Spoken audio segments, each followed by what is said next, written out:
Bonjour à tous et bienvenue sur Partout à Clics pour une nouvelle vidéo. Partout à Clics, votre chaîne YouTube entièrement en français, entièrement dédiée à Euroclix. Et aujourd'hui, nous continuons l'exploration du calendrier de l'Avent inspiré de l'épisode spécial de Noël des Gardiens de la Galaxie que vous pouvez regarder sur Disney+.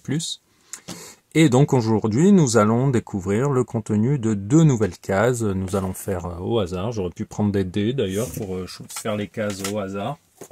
C'est ce que je vais faire aujourd'hui. Alors on prend 2 dés, on a déjà vu la case numéro 6 et la case 11. Un résultat de 10. Alors on va donc regarder ce que contient la case numéro 10. Si on arrive à l'ouvrir. Oh oh oh, il s'agit de Yondu, puisque même si Yondu disparaît dans Gardien de la Galaxie 2, en se sacrifiant pour sauver Peter, on a un petit flashback qui nous présente comment Peter a pu fêter Noël au sein des Ravagers après avoir été enlevé. Et donc, déjà la figurine, hop, et il a quelque chose dans les mains, petit présent.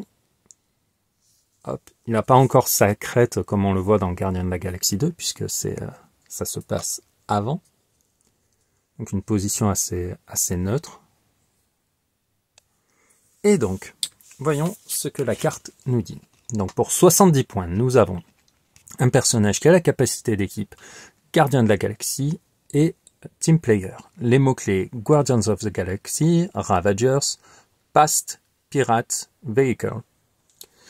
Entrée, il a, lorsqu'un personnage adverse va s'équiper ou commence la partie équipée, lancez un D6. Si Yondu est dans une équipe thématique, augmentez le résultat de 1 et sur un résultat de 5 ou 6, retirez cet équipement de la partie. Et ça c'est très très fort, puisque dans l'équipe adverse, à chaque fois que vous allez avoir un ennemi qui va soit récupérer un équipement qui est tombé par terre et s'équiper, soit commencer la partie équipée, à chaque fois vous allez lancer un dé et retirer l'équipement de la partie et marquer les points. Donc vous allez marquer les points pour l'équipement, vous allez empêcher l'adversaire d'utiliser l'équipement, donc il est vraiment très bien. Ce trait est vraiment génial. On voit que c'est une figurine qui est assez, au départ en tout cas, distance, puisqu'on a un tir en mouvement. Il a 3 cibles avec 4 de portée. Son pouvoir spécial de dégâts, c'est Leadership. Quand Yondu l'utilise avant de lancer le dé, vous pouvez détruire un objet qu'il porte pour automatiquement le réussir. Donc vous voyez, on est encore sur une synergie liée aux objets. On avait déjà pu voir ça avec Peter et Young Peter et Kraglin. Là, ça continue, ça vous permet de réussir automatiquement votre leadership et ça peut être important de retirer un marqueur à un moment donné à un personnage allié. Je vérifie, non, il n'y a pas d'autres traits.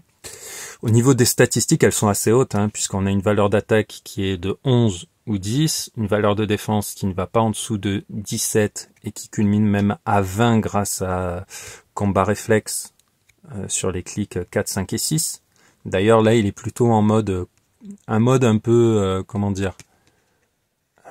moitié dans le sens où on a Fleury qui lui permet de faire 2 attaques au corps à corps, on a une très bonne défense au corps à corps qui culmine à 20, 19, 19 et en même temps on a Psyblast qui lui permet de faire des dégâts pénétrants quand il tire. Donc il pourra pas cumuler et Fleury et Psyblast, mais bon, il a en plus Empower, donc ouais, c'est un dial assez simple.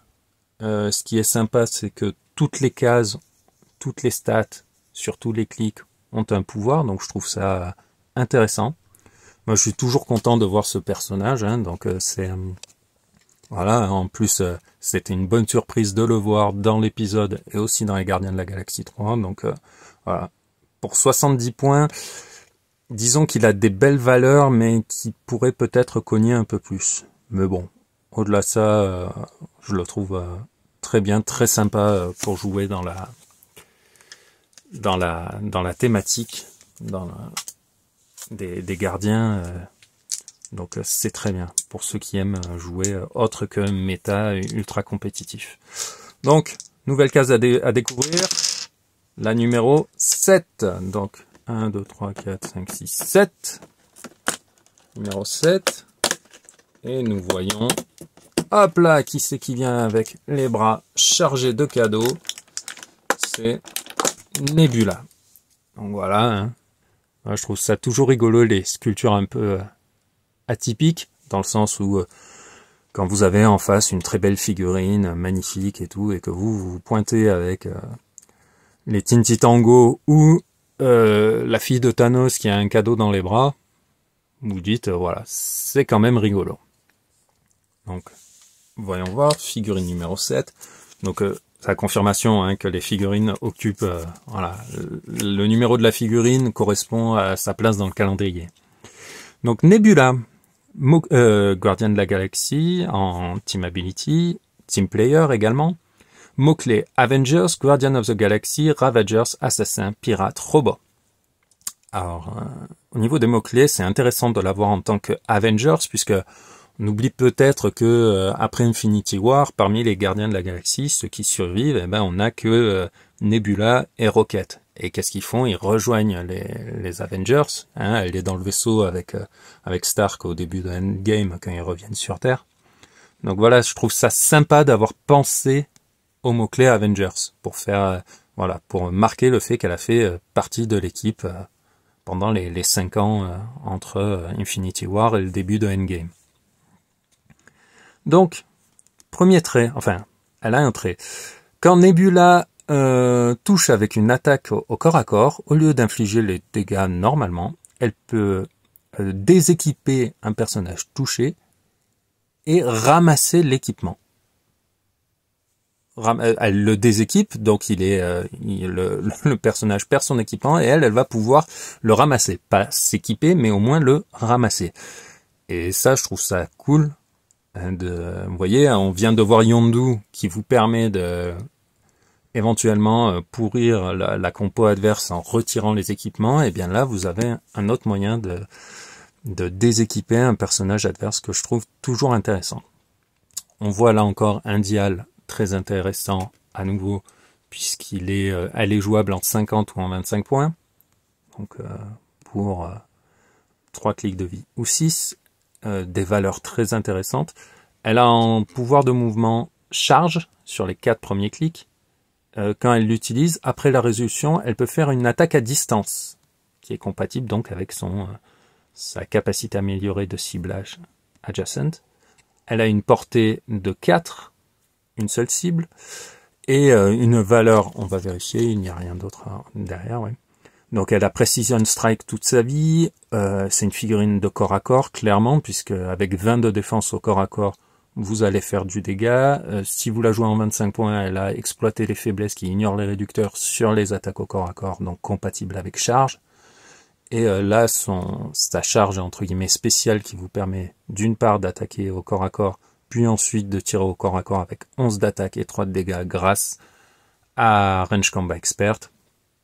Je dis, c'est vraiment, voilà, pour 50 points, une excellente version de la figurine. Jusque-là, nous n'avions pas de Nebula très exploitable en version MCU, puisque la précédente tirée des Gardiens de la Galaxie 2 faisait 100 points. Elle est très bien, mais 100 points aujourd'hui, voilà, quand vous aimez jouer comics, voilà, vous la mettez à 25 points et vous vous régalez parce que vous avez un personnage très rigolo, tant dans la sculpture que dans sa façon la façon dont elle a été portée à l'écran.